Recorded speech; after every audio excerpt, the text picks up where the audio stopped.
कि हमारे मुस्लिम बहनों, बेटियों और लड़कियों को इसको किस तरीके से ईमान से निकाला जाए, इसके लिए तरह तरह की ये हजरात कोशिशें कर रहे हैं।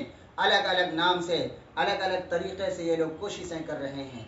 बतौर ख़ास आज के इस मौजूदा वक्त में बड़े पैमाने पर कोशिशें की जा रही हैं कि मुस्लिम लड़कियों को गैर मुस्लिम लड़कों के साथ भगाए जाने की कोशिशें की जा रही है, उससे शादी कराने की कोशिशें की जा रही हैं, मोहब्बत के जाल में फंसाए जाने की कोशिशें की जा रही हैं। और एक बड़ी तादाद में हमारी बहनें, बेटियां, लड़कियां ये गैर मुस्लिम लड़कों के साथ जा भी रही हैं। आपको बड़ा ताज्जुब होगा, आपको ये, आप जिस शहर के अंदर भी रहते हैं, आप अपने आसपास का जायज़ा लीजिए। आपके साथ या आपके पास या आपका जो भी जानने वाला स्कूल और कॉलेज में जाने वाला है, स्कूल और कॉलेज का स्टूडेंट्स है, आप उनसे पूछिए क्या ये हकीकत है कि नहीं है। आज हमारी मुस्लिम बहनें गैर मुस्लिम लड़कों के राब्ते में आ रही हैं कि नहीं आ रही हैं। बाज़ाब्ता इसके लिए ट्रेनिंग दी जा रही है कि कैसे मुस्लिम लड़कियों को मोहब्बत की जाल में फंसाया जाए, उसको बात करने की ट्रेनिंग दी जाती है।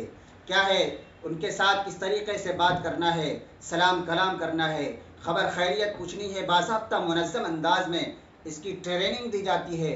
और ट्रेनिंग देकर के नौजवानों को आगे किया जाता है महज इसी काम के लिए कि मुस्लिम लड़कियों को इसके ईमान का सौदा किया जाए।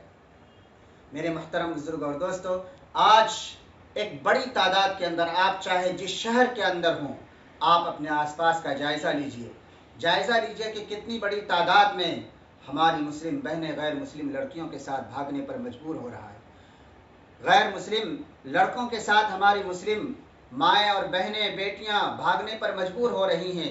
हर आए दिन खबरें आ रही हैं, वीडियोस सामने आ रहे हैं, न्यूज़ में बातें आ रही हैं। और इसका कितना ख़तरनाक अंजाम भी होता है, इतना ख़तरनाक अंजाम होता है कि मोहब्बत के जाल में ये गैर मुस्लिम लड़के मुस्लिम लड़कियों को फंसाते हैं और कुछ दिनों तक साथ रख करके फिर उसका वो बुरा अंजाम किया जाता है।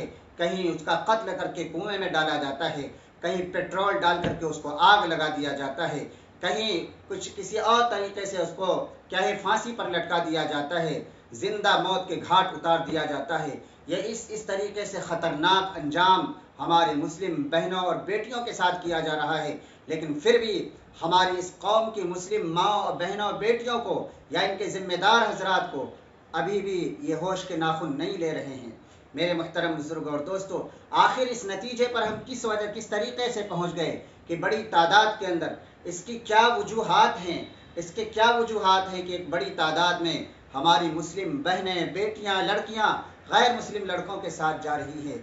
बहुत सारी वजूहात हैं, उनमें से एक वजह ये भी है कि हमारी ये जो मुस्लिम बहनें, बेटियां, लड़कियां जिनको हम स्कूल के अंदर भेजते हैं, कॉलेज के अंदर भेजते हैं, इसकी खबर हम नहीं लेते और इनको हमने बड़ा मोबाइल लेकर के दे दिया हुआ है। ये मुस्लिम हमारी बहनें, बेटियां किसके साथ बात कर रही हैं, रात के 11-12 बजे तक ऑनलाइन हैं और किसके साथ बातें हो रही हैं, घंटों घंटों बातें हो रही है।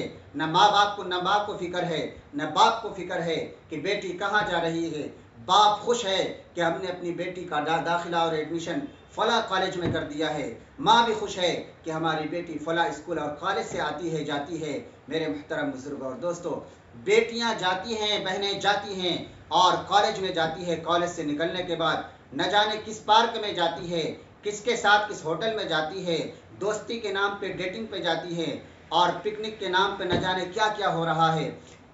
मेरे मुहतरम बुजुर्ग और दोस्तों, हमारे जो ज़िम्मेदार हजरात हैं, जो वालिदैन हैं, गार्जियन हैं, उनको ज़रा होश के नाखुन लेना चाहिए, ज़िम्मेदारी का एहसास होना चाहिए। अगर आपकी बेटी देर से घर आती है तो आपको ये फ़िक्र होना चाहिए, ये पूछना चाहिए कि बेटी तुम्हारे स्कूल से आने का टाइमिंग ये था, तुमने 1 घंटे लेट तुम घर आने में तुम्हें क्यों हो गया, या इसी तरीके से तुम्हारे ट्यूशन का टाइमिंग ये है, तुम इतने लेट से क्यों घर आ रही हो। ये इस जिम्मेदारी का एहसास अपने माँ बाप को होना चाहिए, लड़की के माँ बाप को होना चाहिए। मेरे मुहतरम बुजुर्ग और दोस्तों, बहुत सारे वजूहात हैं, जिनमें से एक वजह यह भी है कि तालीम, मखलूत तालीम, लड़कियां और लड़के एक साथ बैठ करके क्या है तालीम हासिल कर रहे हैं। यकीन जानिए कि ये 2 अलग अलग चीज़ें हैं, आग और रुई की तरह है कि अब जहाँ आग होगी, आग है और रुई भी है, تو یقین جانیے وہ آگ لگے گی ہی، روئی کے اندر آگ لگے گی ہی۔ اسی طریقے سے ایک جوان مرد جوان عورتیں ہوتی ہیں تو تیسرا اس کے ساتھ شیطان ہوتا ہے۔ شیطان کی یہ کوشش ہوتی ہے کہ اس کو برائی کے اندر مبتلا کر دیا جائے، زنا کے اندر مبتلا کر دیا جائے۔ میرے محترم بزرگ اور دوستو، یہ بڑے پیمانے پر کوششیں ہو رہی ہیں۔ اس وجہ سے اب اور بھی بہت سارے وجوہات ہیں، جن میں بہت سارے وجوہات ہیں جس کا اس ایک مجلس کے اندر بیان کیا جانا کیا ہے ممکن نہیں ہے۔ انشاءاللہ پھر کسی اور مجلس میں اور بھی کچھ وجوہات ہیں، اس کو بیان کیا جائے گا۔ اللہ تعالی ہم سب کو صحیح سمجھ عطا فرمائے۔